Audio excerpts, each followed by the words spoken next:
I want to thank you all for being here. Hi, I'm Eric Rees, and this is Dave McClure, and Kristen, who is valiantly trying to fight the AV gods, are my partners in putting this event together. And so, first of all, I want to thank you for getting up so early, and there's so many of you here. What on earth is happening? It's crazy. It is my job to play MC as best I can today, and that, of course, involves thanking our sponsors, because although we are very grateful to our host at South by Southwest for letting us be here, it takes a lot more than that to put on an event of this scale. If you stay through the day, I believe you will see the most comprehensive, most awesome Lean Startup track we have ever put on, with a range of speakers, case studies. You can look at the agenda. I'm incredibly honored to have so many amazing people with us. And in order to make that happen, required a lot of help. So first, thank our first sponsor, .co Internet. I know Juan and Lori Ann are here. Thank you very much. Can I get a round of applause? Thank you. Thank you. From Rackspace, Tiffany and Robert are here somewhere. Thank you, Rackspace. From Agile Zen, Zach, who you'll get to see later, is here. From Twilio, Rob and Danielle, they'll be sponsoring our beer break at 4:30, so you'll definitely want to be here for that. And last, from New Context, the new company that I'm privileged to get to be involved with, Ian and Kent have sponsored our minimum viable party at 6 p.m. So thank you very much. They put together a pretty awesome event on very short notice, so thanks, Ian and Kent. Appreciate it. All right, can I just get a round of applause for all our sponsors? Thank you. I appreciate that.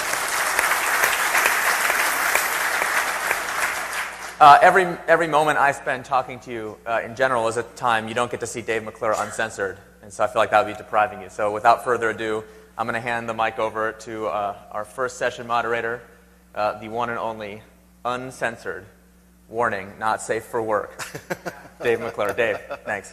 Good morning. So we're going to have a fireside chat this morning. I'll try and keep the F-bombs to a slight minimum. A little bit of feedback. So could everybody do me a favor? If you're not holding a laptop in your seat, do something like this. Put it up, put it up, put it up, put it up! Oh, stretch, stretch, stretch. Okay, now out to the sides. Out to the sides. Smack the person next to you. Grab their shoulders, give them a little massage. It's okay. We're all cool with shit. All right, we're going to get started. Thank you for the little participatory exercise. For those of you playing at home, please follow #LeanStartup. We encourage you to tweet wildly and with excess and abandon. How many of you feel Lean Startup is here?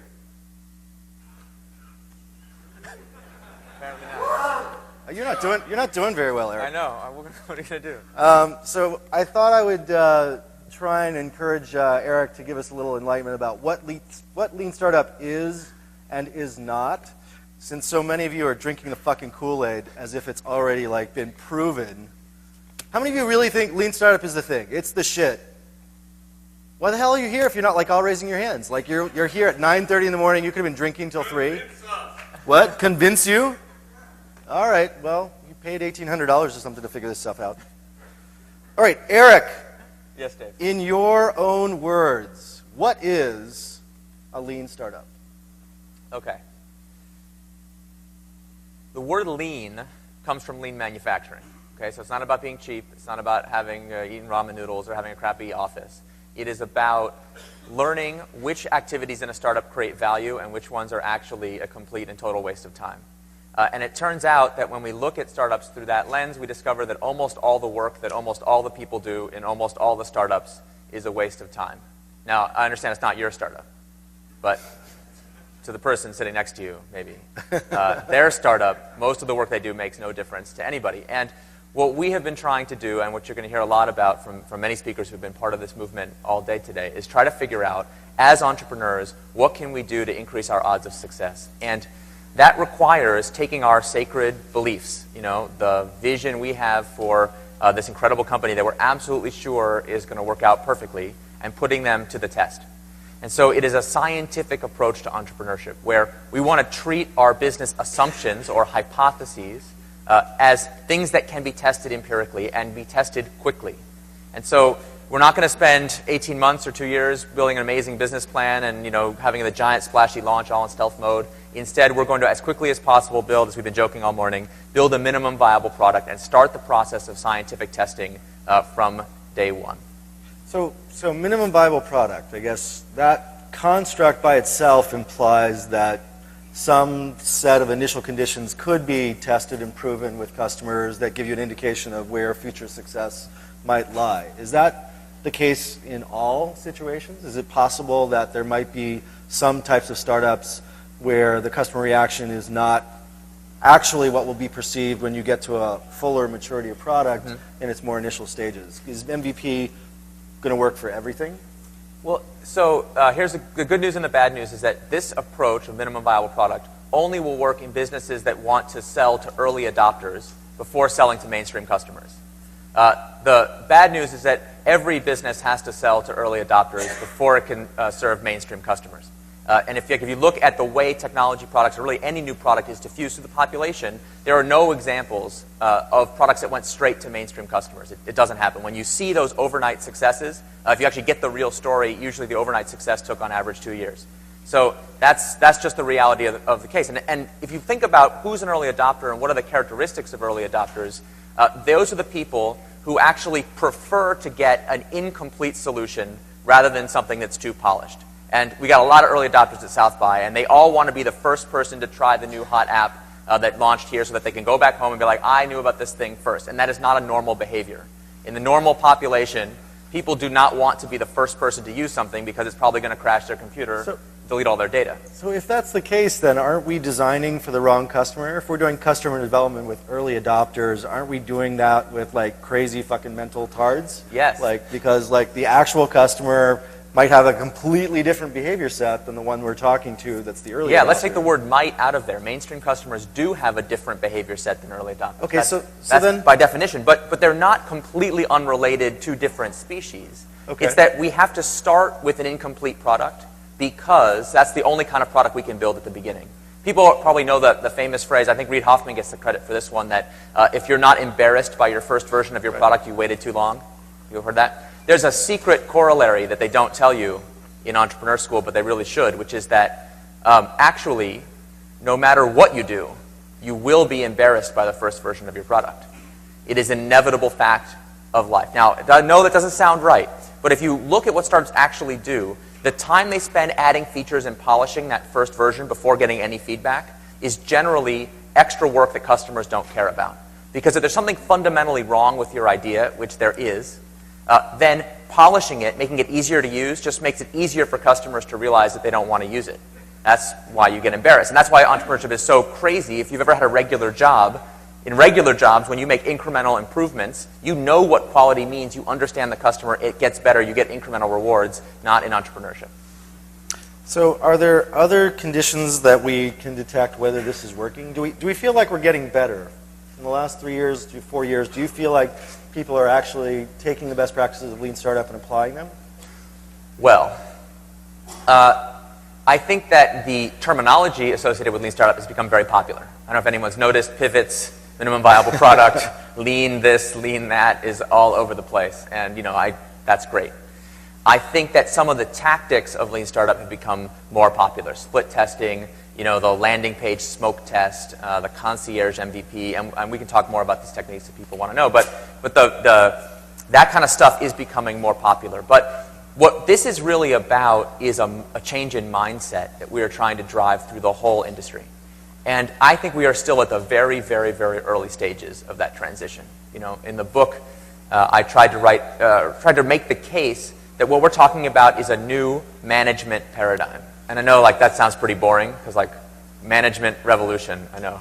Really excited. You got up at 9:30 in the morning for what? Management bullshit thing? But listen, I honestly believe that the way we manage people, the way that we think about managing people comes from this very 20th century version of management, and that what we are trying to do here is build a new 21st century kind of management specifically for the conditions of extreme uncertainty that we all find ourselves in as entrepreneurs. And driving that change is a big long-term project that we are just getting started with. So yeah, we're just at the beginning of this. Are you concerned that there are people who are bought into Lean Startup so much that they're using it for the wrong things? Do you feel like, are there examples you've seen of people drinking the Kool-Aid so hard? Or, hey, lean startup, really, I'm not spending any money. Lean startup is cheap. And oh, good God. I mean, first of all, let me tell you a story of a company that came to pitch me. I will not name this company out of respect for their reputation. This company is really proud of themselves. This is, they're like, we are the most lean company you will ever meet. Well, you got this idea. They were building a product. It was some kind of like interactive game for kids. I can't remember exactly what the product was. It's a very complicated, really cool product that was going to change the way kids learn everything. And like, we have not spent more than like $18,000 in the last 2 years working on this product. I was like, wow, it's very impressive. How did you do it? Well, we have no office. We've been like getting volunteers and students to eke it out here and there. And like, we're not spending any money. And I was like, okay, but how many customers have used this product in the last 2 years? They're like, oh, well, it's not ready.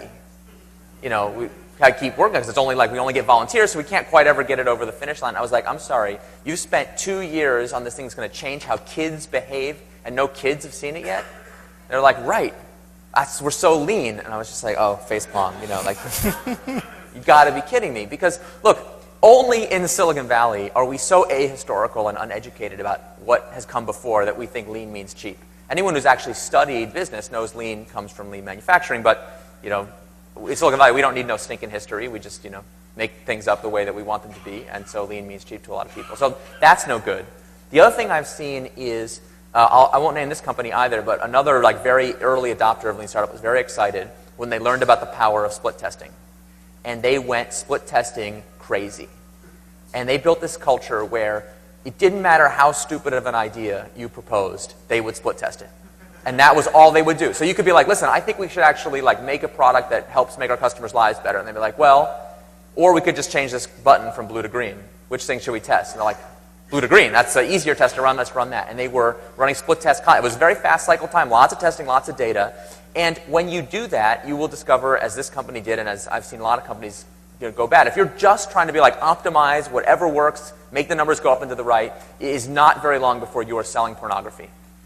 Just like, or a psychic hotline or something, right? If they just want the numbers to go up and to the right, it's like, well, yeah, anything people want, we'll give it to them. And that is a total abdication of our responsibility as entrepreneurs to test in line with the vision. Unless you're an entrepreneur working in the pornography industry, in which case, that might be the best way to I don't consider that to be something I need to worry about. But it's a serious danger, because to me, it's like getting in your car and booting up your GPS, and you're like, okay, GPS, where should I go today?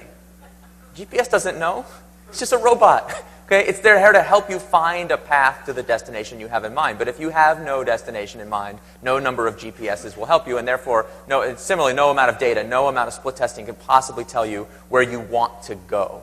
So all of the conversation around pivot, around iteration, about all this stuff is in service of making your vision a reality. That's why we say that a pivot is a change in strategy without a change in vision. Does that make sense? Okay, all right, good. So how about what happens if we need a change in vision? So if lean startup is basically technique for local maxima discovery and optimization, but you're on the wrong fucking hill, yep. How do you define the strategy for leaping from one hill to another? Is that part of lean startup as well? Absolutely. That's actually the very definition of a pivot, is trying to get out of what you discover to be a local maximum. And if you look at like the history of science, and this, this may seem like a digression, but this was very important in my own thinking about lean startup. The word paradigm, which we now throw around so casually, was designed to mean something very specific. It was a specific set of beliefs and theories that allowed scientists to do experiments productively. And if you study how paradigms change, it's not the case. Actually, almost no documented cases of a scientist actually making a voluntary conversion from one paradigm to another. What generally happens is a new paradigm comes along, and the new scientists, the young people entering into the field, say, I can do better experimentation with that thing, to hell with the old thing, and the old people die. Okay, that's actually how paradigm change happens. That's also how startup paradigm change tends to happen. Is we just sort of like, I don't want to hear about it, we're making this thing work, and we will drive this car straight into the wall. And then, people always ask me, how do I know when it's time to give up? It's like, entrepreneurs only ever quit at one speed, full speed into the wall, leaving either a cutout of themselves on the wall or just the wall, right? So that's all it is. So nobody ever gives up. What we're trying to do is combat human nature to say, when we discover that our experiments have stopped being productive, let us pivot to a new, fundamental strategy that could allow us to do better experiments. That's what a pivot is. And it's incredibly hard for the same reason that science is incredibly hard. It is a system designed to combat the human tendency to get the confirmation bias that whatever we think is brilliant. And again, I know your idea is brilliant. I know. I understand. And you don't need this. But even if it's brilliant, even if you have the best idea that ever, since the history of man, and I know that you do, what could it hurt? How much damage could it really do to double check? Right? That's all we're talking about, is while we're in the process of building something and it's going to be the greatest thing ever, let's just step outside the reality distortion field every once in a while and double check, for example, that customers actually will want the product when we're done with it.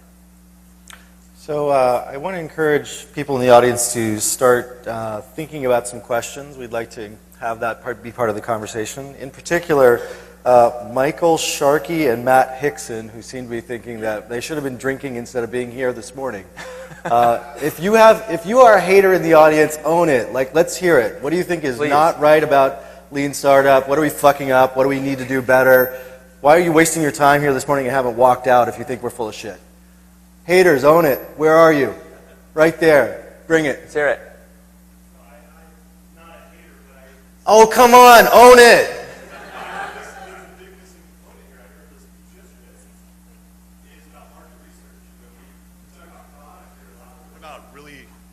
What about really making sure you have the right problem you're solving, right? We keep talking about product and iterating. Sure. I mean, South by is a great example of this. There's a lot of cool stuff. I don't know if it solves anybody's problem.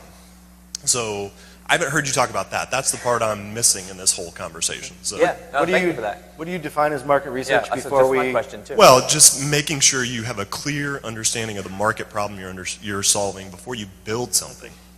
So pre-product customer development, shall we say? Yeah, no, listen, the phrase market research gets people into trouble, and so I want to be really specific about what we are talking about.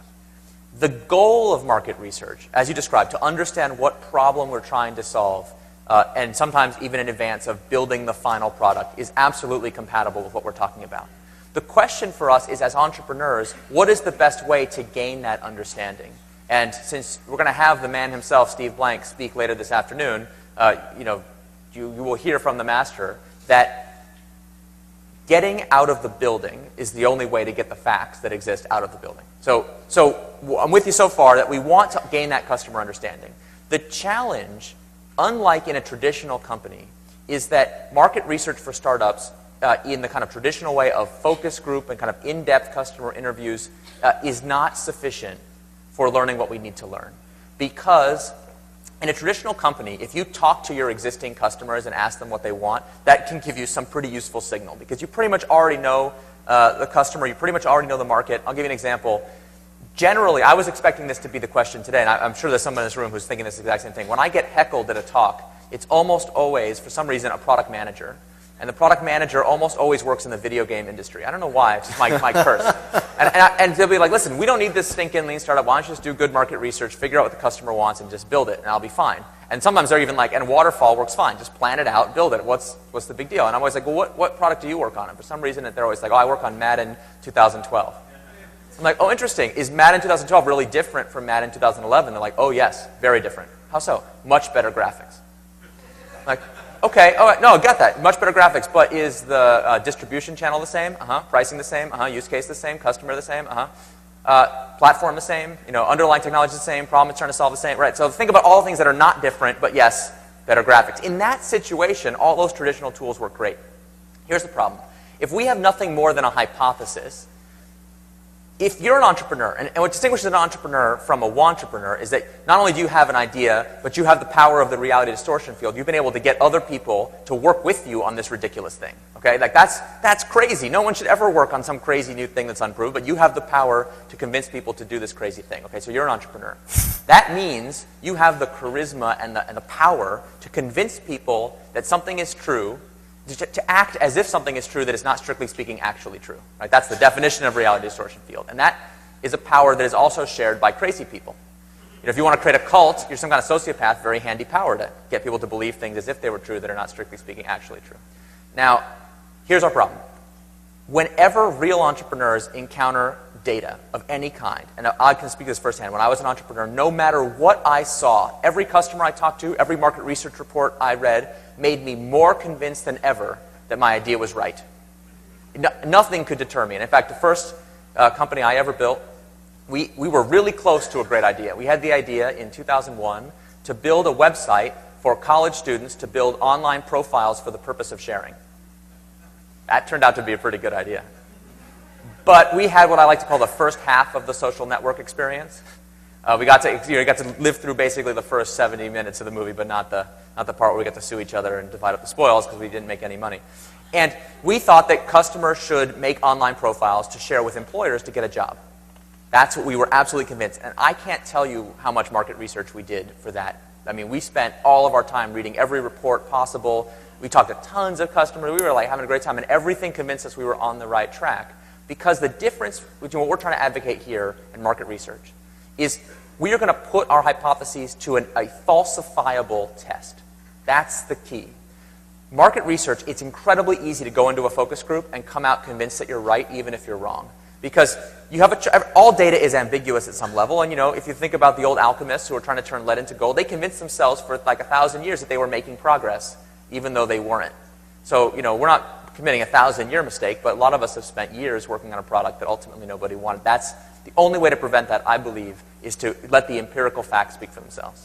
So when you're sort of drawing the conclusion, hey, market research is like, lies that we tell ourselves or lies that we are, considering for building our product, and then doing other types of observable behavior with the customer, is it really just that I'm watching what the customer does? Watching and measuring what the customer does. Okay. That's really the difference. But you also said yourself that, data can lie. So, that's right. There's some perhaps Heisenberg uncertainty principle of like the actual senses that I use to detect that information and the tools that I use may be distorting the information that I'm gathering. Not maybe, absolutely will be. That's just a fact of the matter. I mean, our tools are always imperfect, and the data is never conclusive. So this is not about running one big experiment. If you run, I think we talked about this at the talk yesterday. If you just run one experiment and you cut back no results. So, classic thing is you launch your product to, a handful of early adopters and you have a 0% conversion rate. I've seen it in both cases. I've seen situations where that happened because the product was so bad nobody wanted it. And I've seen cases where that happened because the sign-up button happened to be technically misconfigured, so when you clicked it, nothing happened. Okay? It's both produce the same data. So if you conclude from that, I know for sure my idea is a failure, then you're an idiot. But we make that mistake. That's like classic human mistake that we make. So this is about iteration, about running a series of experiments, each of which is hopefully going to tell us a little bit more. And the difference between running one experiment with a 0% conversion rate and running 15 experiments that all had a 0% conversion rate, where you've radically changed what you were doing each time and it made no difference, that's the flavor of what we're trying to do. Now, but here's the thing. This doesn't work unless you make a prediction about what is supposed to happen ahead of time. So if you cannot fail, you cannot learn. And if you just ship something and see what happens, then you are guaranteed to succeed at seeing what happens. I guarantee that something will happen. And then you can claim that that's a success. If you look at Google Analytics, I go to a lot of startup board meetings where someone's got a graph from Google Analytics that's up and to the right. They obviously haven't heard about the law of Google Analytics, which is that no matter how bad you are screwing up your business, at all times there is always at least one graph in Google Analytics that's up and to the right. So you can always bring that to the board meeting. That doesn't count. What counts is you say, look, I know that my business requires a 10% sign-up rate or a certain lifetime value or a certain viral coefficient. And then I'm going to use that as the yardstick of judgment to say that's what success looks like, and I'm going to keep trying until I get there or realize that it's impossible to get there and I have to pivot. That's it. So let's also maybe deconstruct another term that may be often used. So product market fit. Yeah. Is that a static thing? Do I achieve product market fit and then my brain explodes and I become nirvana? And, you transcend and then you're on the cover of magazines. Exactly. It's very exciting. So what do you think product market fit is, and is that a static or dynamic thing? Yeah. So for those that don't know the term, product market fit generally gets credited to Mark Andreessen, who popularized it in a blog post. And the idea is when you really have a product and a team that is firing on all cylinders and it's in the right place at the right time and everything's working, you know it when you see it. My favorite product market fit story is, remember the old Lotus 123 spreadsheet? When Mitch Kapor created the Lotus Corporation, they sold $54 million worth of Lotus 123 in their first year of operation. They went public the next year. Now, I guarantee you at no time, this is in 1983 dollars, okay, so that's a lot of money. At no time was Mitch ever saying to himself, like, I wonder if we're onto something here. I don't know, is this going to work out? I'm not sure, okay? Like, it was working out, and the job was to keep the lights on and ship the product. So product market fit is one of those things, you know it when you see it. When entrepreneurs call me for advice and they say, I'm trying to figure out if I have product market fit, I can say, I can already answer your question. Don't need anything else about your company other than you're calling. You don't got it. Too bad. Or people who have it never wonder about it. But that is the most profoundly unhelpful definition in the history of definitions, because, okay, you don't got it, so what? Now what do I do? Like, am I close? Oh, I don't know. You either got it or you don't got it. It is very binary. It is one of those things where when you finally get the business model to operate, I call it the engine of growth in my book. When you finally get the cylinders to turn over and you get that autocatalytic thing happening, then it takes on a life of its own. So I made what I still think is a very controversial suggestion in my book, that I think we can put the concept of product market fit on a quantitative basis, so that we can say not just whether you have it or not, but how close you're getting to it. In fact, I think the definition of making progress, we talked about that, the experimental paradigm that helps you make progress in your experiments, the definition of making progress is getting closer to product market fit. Now, because there's math involved, maybe this isn't the best topic for 9:45 a.m. at South by, and so I don't know how much detail we want to get into this. If people are curious, you can ask me about it, or, I heard this is a great book that just came out. But I do believe that is possible, and I think that companies that run their business that way will make dramatically more progress than the ones that don't. So let's talk a little bit about companies that have made progress with this. Who do you think are the leading examples of companies using the lean startup techniques to somewhat significant success? This is a really tricky thing. When you're a talking head like me, you have an overwhelming... Wait, you're a talking head? I know, look at this, right? I'm a professional expert, okay? This is what I do for a living. You have an overwhelming temptation to posthumously baptize companies into the movement, okay? So it's really tempting to be like every great company you've ever heard of, yep, they do lean startup. And, not just the Apples and Googles of the world, but all the up-and-coming companies, the Airbnbs, the Dropboxes, they all do it, and everyone says I'm a genius and everything's going to be great. And I really am trying even though I get paid to say stuff like that, I'm trying really hard not to take credit for other people's success. I really think that is a mistake that a lot of movements get into. So instead, what I have tried to do in my book, in these conferences, in everything on my website, is just document case studies in entrepreneurs' own words of things that they did, and you guys can judge for yourself if it's lean or not lean. So, I would much rather let the companies that are going to be here today, the Airbnb, Hipmunk, Wealthfront, I think these are great companies. I think they're going to tell you a story that will help you be convinced that this is a good idea, but you have to really press them to get the real story and then really judge for yourself. Now, that's a dodge. I'm not answering your question. I was going to suggest. So I'm happy to... Is there a company name there? I know, I'm happy to tell stories of specific things that people did, but I don't want to say that makes them a lean startup or not a lean startup. This is not a religion. You can't be excommunicated. There's no, it's not binary that you become a lean startup. I'm pretty sure it is a religion. We've got 500 people in this room here on a Saturday morning when you should have been out drinking, and 100 people outside. Well, then hallelujah. How many folks feel like they are practicing lean startup techniques right now? Wow. Okay, that's not the entire room, but that's at least half. Questions from the audience? Anyone? Can I ask you the first question? Sure. Well, yes. Because you got Dave up here. It'd be the same if I'm just doing all the talking. I'm going to waste the time. Okay. Can you talk about how lean startup has affected you as an investor? Sure. Actually, so if we think about learning as part of the process that investors do, we're probably one of the dumbest class of entrepreneurs out there. We tend to take very big dollops of dollars and shove it in, and our cycle time is probably 2 years, 1 to 2 years.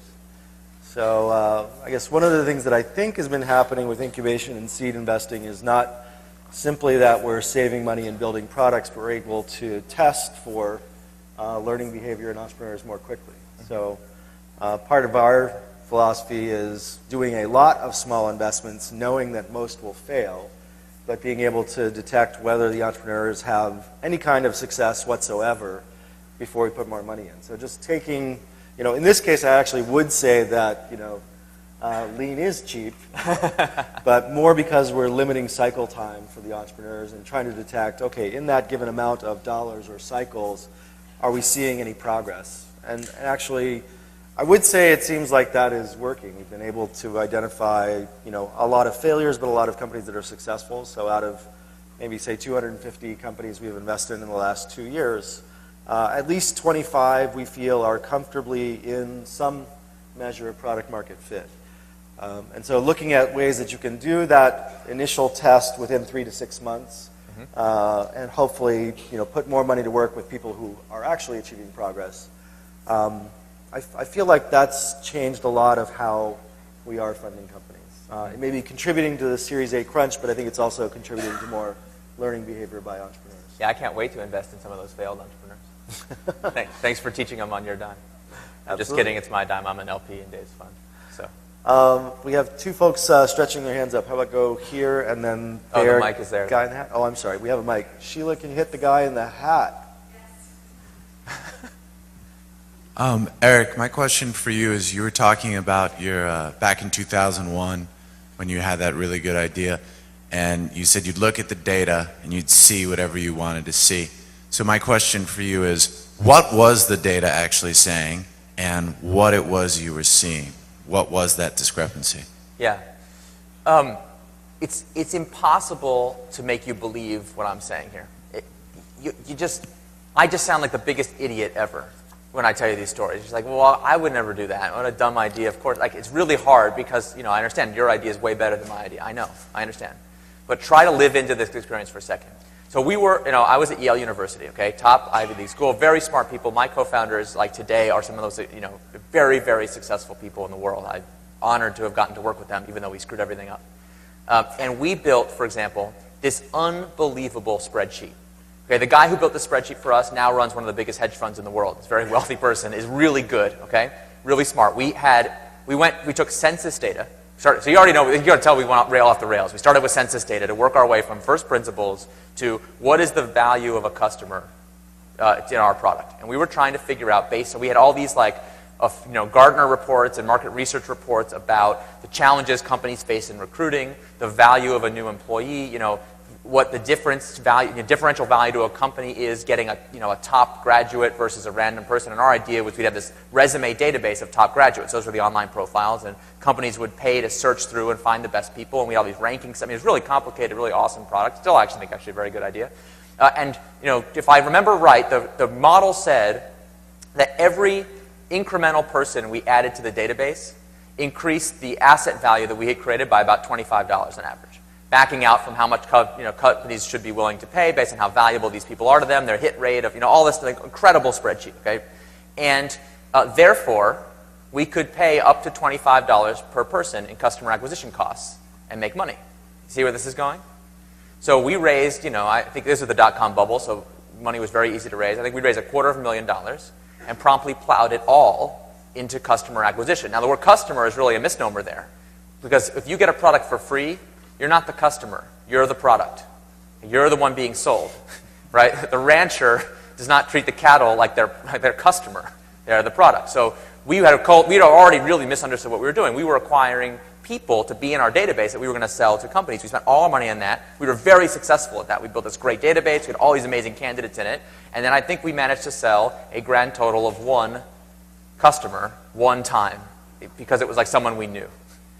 Our outbound sales efforts were a total failure, right? Fortune 500 companies, we're not going to take a phone call from 2 kids at a university to be like, hey, would you like to pay us $10,000 for access to our resume database? Our model, based on census data, says this should be really valuable to you. So our lifetime value per customer, was basically 0. So everything about our model was correct, except for the fact that, it told us the wrong thing to do. And so we were actually losing $25 every time we acquired a customer instead of making $25. Now, doesn't that sound like the dumbest thing? Nobody could possibly be that stupid. I know.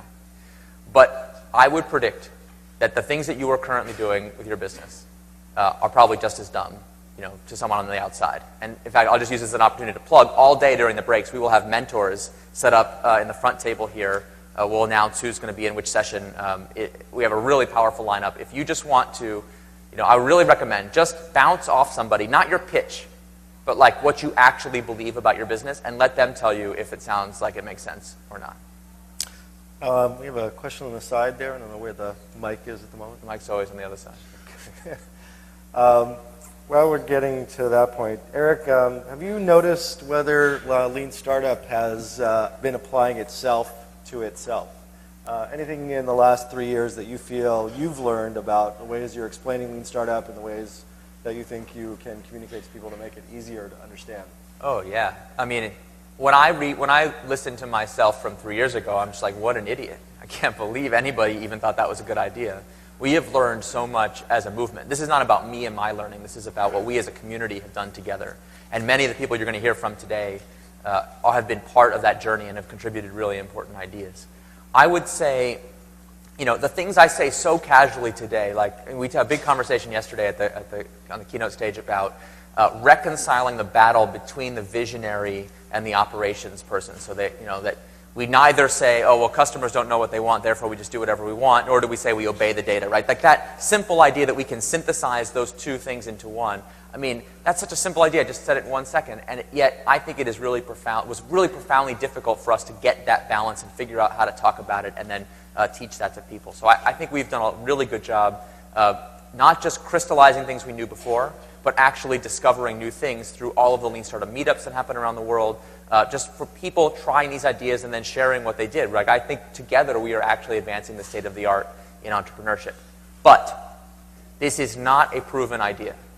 Okay, the level of rigor that we need to bring to this is orders of magnitude beyond where we are today. This has not been studied academically at all. There is no data set that suggests this actually improves the success rate of companies yet. So now, as entrepreneurs, I would urge you not to wait 10 years for that data to become available before you adopt these techniques, because as an entrepreneur, you can test out this idea yourself. You can just take some of the suggestions we make predictions about what will happen to your company if you do those things, and then learn yourself. So you don't need to wait for it to be proven in all the academic research, but as a society, we need that to happen. So I do not want us to rest on our laurels and be excited. Oh, congratulations, we invented 3 new pieces of business jargon. We get to have big conferences. It's all really fun. Like that, I mean, that's great. I'm happy. Like, this has been great for me. I'm really honored to have so many people who follow me around, and I'm really honored to have people buy the book. Like, really, I couldn't be more grateful. And none of that counts at all if this turns into a fad that spawns an actual religion around a bunch of jargon. Okay, that is a waste of time. What we need to do is figure out every day what works and what doesn't for entrepreneurs. Because 100 years from now, when people look back on what we think is the entrepreneurial state of the art, they're going to laugh at how stupid we are. So we need to take that perspective and get busy finding those things out. Sorry, a question on the side? Two questions. First one is, I'd love to get both of your opinions on mobile first, web second, and that little debate that's been raging. And the other is, especially for you, Eric, there's always outliers, and we are advocates of what you preach. Have you seen people and companies that have just completely screwed it up and succeeded anyway? Screw it up and succeed anyway? Let's start with that, because I think that's really fun. The answer is yes. For every entrepreneurial practice that someone says is a good idea, I can find you examples in all 4 categories. People who followed the advice and succeeded, people who didn't follow the advice and succeeded, people who followed the advice and failed, and people who didn't follow the advice and failed. Okay? So there's infinite counterexamples to any entrepreneurial thesis, no matter how crazy. Plus, that's problem number 1. Problem number 2, the stories you read about startups, like in the press, are generally lies. Right? There's a mythological industrial complex of people who get paid to tell stories about startups that sound good, and the hero's journey is supposed to be simple. Have an idea, vanquish the enemy, be really successful, like in a good movie. I mean, we talked about that with Ghostbusters yesterday. Like, every good entrepreneurial movie looks like that. So getting actually even the real story of what actually happened is really hard. So this is not about guaranteed success. This is about improving probabilities. And the thing that has helped me the most in dealing with that reality is watching professional poker on TV. People who play poker for a living are so good compared to normal people that they can make millions of dollars a year, really make a very good living by winning a lot of poker games. And yet, if you look at the biggest poker tournament in the world, the World Series of Poker, I think they get something like 8,000 entrants a year. It's been something like 10 years since a professional actually won the tournament. So if you watch on ESPN, you get these stories. This guy, and the first guy who had his name literally was Chris Moneymaker. Total amateur. I mean, swear to God, that's his actual name. Random guy, never played poker before, and he's like, oh, I'll go play this. And he won the tournament. That was on TV. The next year, 10 times more people played the tournament than the previous year, because it's like, oh, he doesn't know anything about poker and won a lot of money. Therefore, I don't know anything about poker. I'm equally qualified to earn a lot of money, right? Because this is about probabilities, not about certainties. And so no matter how bad a player you are, if you get sufficiently lucky, you can have all kinds of exits. Now ask yourself, the luminaries that we look up to who made a lot of money as entrepreneurs, how many of them have something valuable to teach us, and how many of us, I'll say of us, got lucky? We could debate that all day. Again, I think it doesn't matter. What matters is what are the ideas that we can test ourselves to figure out what works and what doesn't. So I know we have a lot of questions. Why don't we take one more before we break for next piece? I am trying to follow the tweets. There are definitely critics, so I would love to hear more of the folks who have criticisms. Yeah, please. The skeptics are what we need. Let's see. Looks woman right there is raising her hand in the light.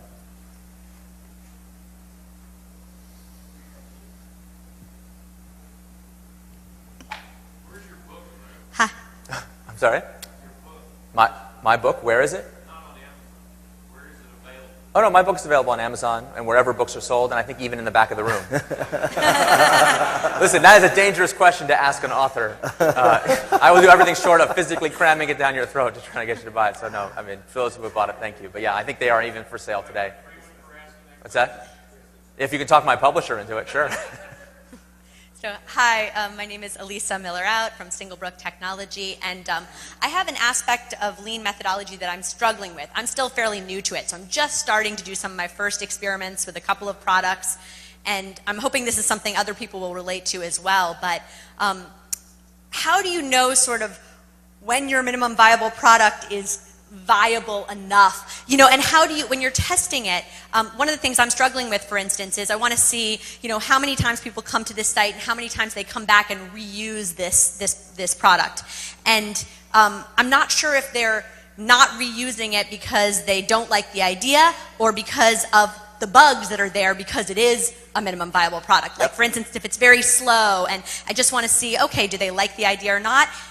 Well, maybe they liked the idea, but it was slow, so they didn't use it again. What do they say when you ask them? Good question. Okay, that's what I thought. Oh, just checking. Listen, I don't mean to pick on you. Everybody else is making the same mistake. Yeah, absolutely. So let's first talk about minimum viable product, because there's the easy answer and the hard answer. The hard answer to your question is, technically speaking, the theory of minimum viable product is very complicated. It's like we're making this really difficult trade-off against, for every unit of time we invest in the product, making it a little bit better, that improves the fidelity of our experiment, but at the cost, what they call the cost of delay in lean product development jargon. There's a really complicated mathematical formula for optimal batch size. I mean, it's complicated. But, and that, you need that math and that complexity for established companies that are really trying to optimize. For entrepreneurs, I give you the easy answer. The easy answer is whatever you think the minimum viable product is probably an order of magnitude too much. So just cut the feature list in half, cut it in half again, and that's your MVP. Now, that's an easy answer, but I know you're not going to do that. Because you're like, no, I couldn't possibly. That doesn't make, no, it's impossible. So what I have to try to convince you is that the penalty of shipping too soon is actually no big deal, and the penalty of shipping too late is fatal. And I know that doesn't seem right, and this came up yesterday too. It can't possibly be right, because we have this nightmare scenario in our mind. We're going to ship this product, and customers are going to try it, and they're going to hate it. And that's going to be the end of our company. They're going to call us up and yell and say, you're stupid, I can't believe you're such an idiot. But actually, that's really good news. If customers don't like your product enough to complain to you about it, that means you were able to find them, tell them about your product, get them to try it, care enough about the features it did and didn't have so much that they yelled at you. Okay, so first of all, that's actually amazing good news. Much more common is ship the product and nobody cares. No one even tries it. Nothing happens at all. So it's okay. If nobody uses it, then the fact that it sucks doesn't matter. You don't have to apologize to anybody because nobody used it. So nobody even knows how bad it is. So you're completely safe. Take advantage of your total obscurity as an entrepreneur. Having a pathetically small number of customers is awesome. It's a huge asset. Use it. It means you can personally apologize to every single customer you screw up. And for early adopters, being listened to is more important than having a good product.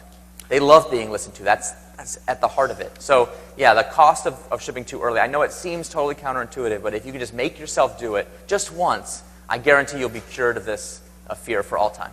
And I would also argue that getting any type of feedback, even people yelling at you, is an amazingly better scenario than none at all. And the short version of that is hate is a lot closer to love than indifference. You can't iterate around indifference. You actually can iterate around hate. I think this gentleman will actually kill me if I don't let him ask his question. Okay, excellent. I wouldn't be responsible for that. Can we get a mic to him really Just quick? yell it, yell. The two books that I read in the last few months that had the most influence on me were, one, your book. Thank you. It was great about really adopting. The other was biography of Steve Jobs.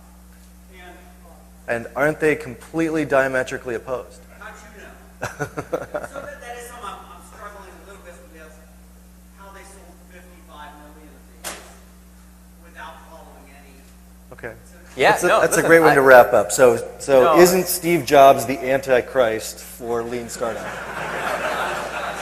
If there's one thing I've learned as a professional expert, if you're like, all I want you to do is give up on your dream of being the next Steve Jobs, that's it. That's all you have to do. That's not a very good sales pitch. Entrepreneurs are like, okay, never mind. Check, please. That all sounded great. Look, this is a tough question for all of us to grapple with. And part of the problem is that we don't actually know the real stories of how this works yet. I've heard there's a new book out called Inside Apple that talks about like how things work behind the scenes, and I haven't read it. So, that maybe this information is starting to leak out. First issue is that Apple's incredibly secretive, and it served them incredibly well from a PR point of view to have this mythology around Steve, the visionary who makes all the important decisions. And I don't know if that's true or not. If it is true, the problem for a lot of us is we ain't no Steve Jobs. So now what do we do? But I don't know. I just don't buy it. And I said this yesterday, and I'll say it again. The Steve Jobs that I admire, the person that I was really reflecting on his legacy. I mean, of course, everybody wants to be the guy announcing the iPad. I mean, right? That's what could be more fun than that. You're up on stage, everyone's like, that'll never work, that's so super stupid. And then next thing you know, the President of the United States is calling you like, can I please have an iPad? Like, okay. Listen, that's pretty effing cool. But first of all, none of us in this room, unless there's like a secret billionaire here, when they get up on stage, does anybody care even a fraction of that amount? So the option of launching the next iPad is not actually currently available to any of us. And the effort that is required to generate that level of hype for a new company often requires making fatal compromises that would kill it and actually ruin any chance of being successful. So the Steve Jobs that I admire, the person I look up to and aspire to emulate, and I hope many of us will, is the one who had the courage to launch the Apple I at the Homebrew Computer Club.